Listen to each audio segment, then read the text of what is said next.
I'm Jamil. This is a boy named Jamil. Let's talk about 1-inch sensors. If you are someone who, has been on YouTube the last month or so, and you operate in the same kind of creator space that I operate in, you have seen a lot of videos pushing the DJI Osmo 3, Pocket 3 is what it's called, the Pocket 3. But as someone who gets asked the question a lot, hey, what do you think a good beginner camera is? I saw someone make a video on this DJI 3 and I was wondering, this is a video where I'm going to give 4 reasons why I think as a creator who is thinking about getting their first camera, you should stay away from not just the Pocket 3, but all cameras with 1-inch sensors. So let's get into it.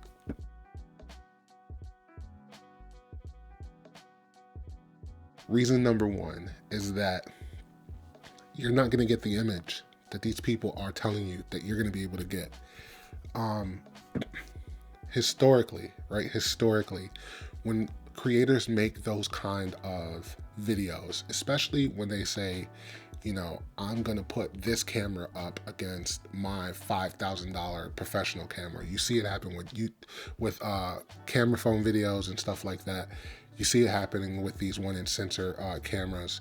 One of the things that they are doing, they are creating situations where they hide the limitations of these cameras, these 1-inch sensors, I should say. And more importantly, in these situations when they're comparing it against their $5,000 camera, they're dumbing down the $5,000 camera to make it harder to tell the difference between these cameras. And so you have to be aware of that. The second thing about that is, science, right? A 1-inch sensor is going to behave like a 1-inch sensor. I have some experience with 1-inch sensors. I'm not just sitting here, speaking arbitrarily about them. I famously made the videos with the Sony ZV-1F. I more recently went out and got a GoPro for the first time in my career. And then I also, use my cell phone a lot. I do want to warn that there is a lot of, I don't want to say deception, but there is a lot of, selling going on in those videos. So that's the first reason. You're not going to get the image that these people who have been cultivating their skills over a long time are going to be able to get. So be forewarned.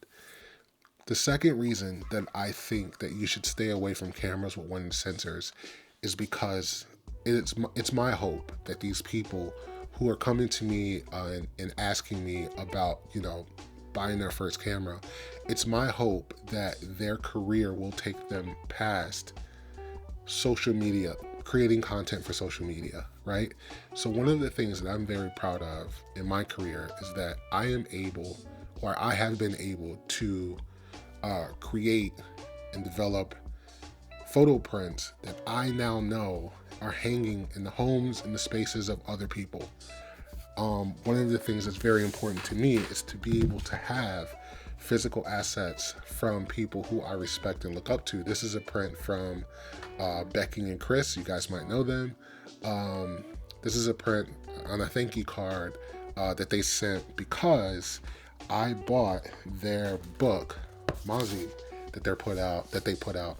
And one of the things that you just don't get from creating for social media is things like this, photo books that are really important, that you can find creative inspiration from. If you've never bought a photo book or looked through a photo book as a creator, if you've never printed off your photos, if you've never created a video and watched it on a larger screen, I think that you should do that because it helps you grow as a creator. And if you are someone who is buying a camera specifically for content creation on social media, I think that you will miss that opportunity for growth. And I also think that you're gonna reach that point where your growth and your reason for creating takes you past social media.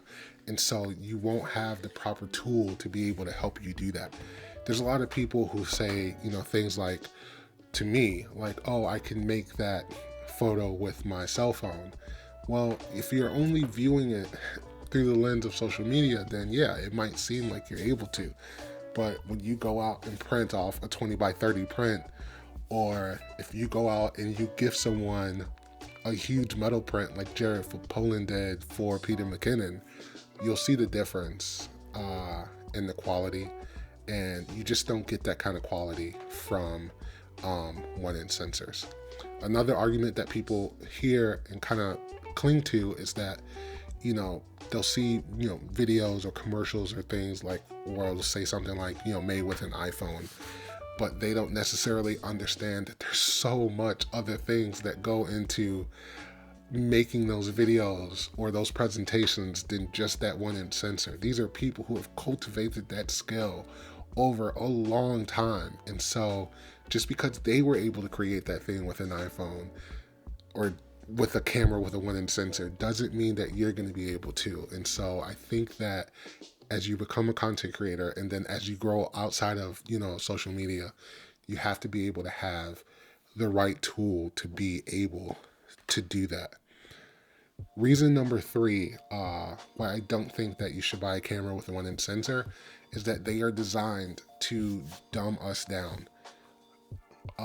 TikTok, historically, vertical video, historically, is a medium that is designed to keep you invested in the app, right? It's why they pushed, you know, 3 to 5 second videos so vigorously in the beginning, right?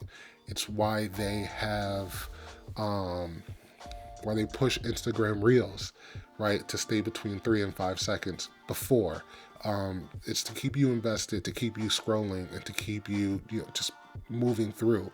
And so with these 1-inch sensors, they are designed to be able to help you create content as quickly as possible. They're dumbed way down, so much so that this Hero 7 is powered off, but there's a mechanism built in where you can just hit the power button and it turns on and it just starts recording.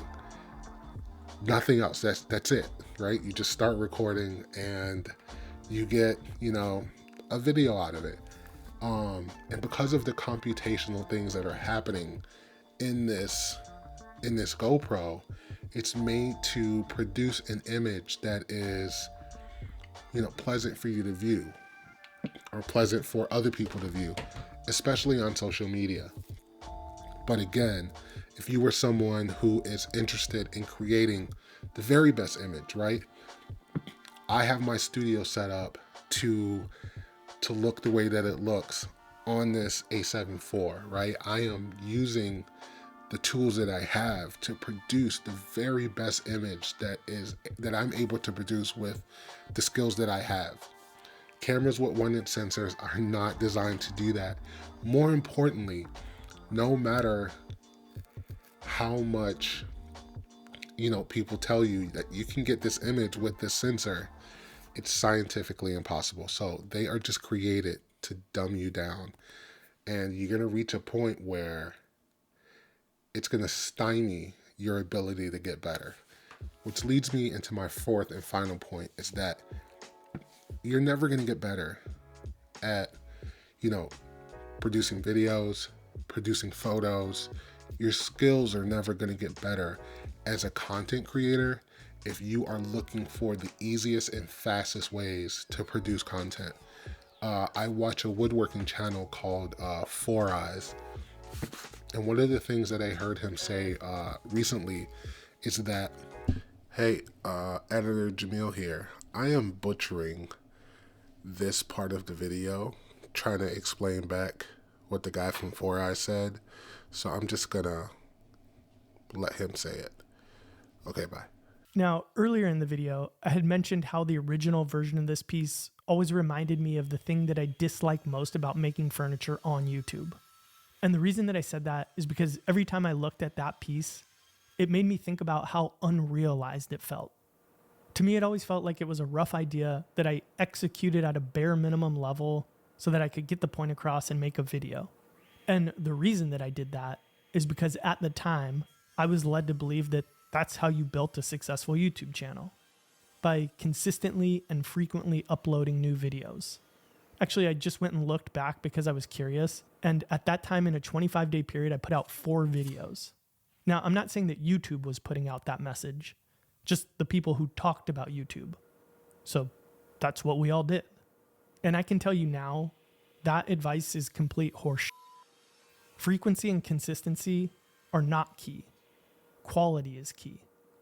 So a year ago, I made a decision to only put out one project about every 5 weeks or so, because that gives me the time to design and build at a higher level, and most importantly, you get a better video. And I guess the bright side of that old way is I have a bunch of old designs that I kind of half-assed to get a video out, and now I can revisit and give some of those the proper attention that I think they deserve. So another reason that I'm telling you all this is because from time to time I'll get asked for advice from somebody who's trying to become a YouTuber. So here is my advice. Build the projects you want to build and make the videos you want to make. And just do it at the highest level you can and try to keep getting better. And in the end, I believe that quality will be rewarded. It's as simple as that. You don't have to try to follow trends and do the cliche YouTube things. Oh, and don't forget to hit subscribe and smash that like button. You know, these cameras are designed to keep us producing content as quickly and as fast as we possibly can. And if we're not taking the time to slow ourselves down, if we're not saying to ourselves, you know what, hey, it's not important for me to make the easiest possible thing that I can make, but I want to make a quality piece of content, right? I want to tell a better story. I want to travel to San Francisco to take the picture of this, you know, Golden Gate Bridge that you've never seen before in your life. Not you, but me. I had never seen it up until then. If we're not taking the time to do that, then we're doing ourselves a disservice. You know what I mean? If I had just decided early on that I was going to go out and get the camera that allowed me to make the easiest possible content, you know, 5 years ago or however many years ago, I never would have bought the original A7 IV because it wasn't a great video camera, but it was a camera that I could learn on. It was a camera that allowed me to cultivate my skills so that now that I'm on my A7 IV, I can produce videos where I get comments all the time about how people really like my colors. I'm not a colorist. I don't do this for a living. I have a full-time job, but I've cultivated my skills over the years to be able to get to the point where I'm at now, that I can produce images that look like this, that I can actually sell, that I can print, you know, photos that people buy that are hanging in their spaces now. And so I just think that those are the 4 reasons why, as someone just getting into it or buying your first camera or buying your first tool, it's important that you stay away from 1-inch sensors. I'm not saying that you should never have them. I have this camera right now because this is a tool that's going to allow me to make some videos that I've really been wanting to make, some POV street, you know, photography videos. But I'm not counting on this to be able to, you know, give me the best content. It's a tool that's going to make the content that I make already a little bit better. So, with all of that being said, I will see you guys in the next video. If you guys have some questions, let's talk about it down below. And then I will see you guys next time. Peace.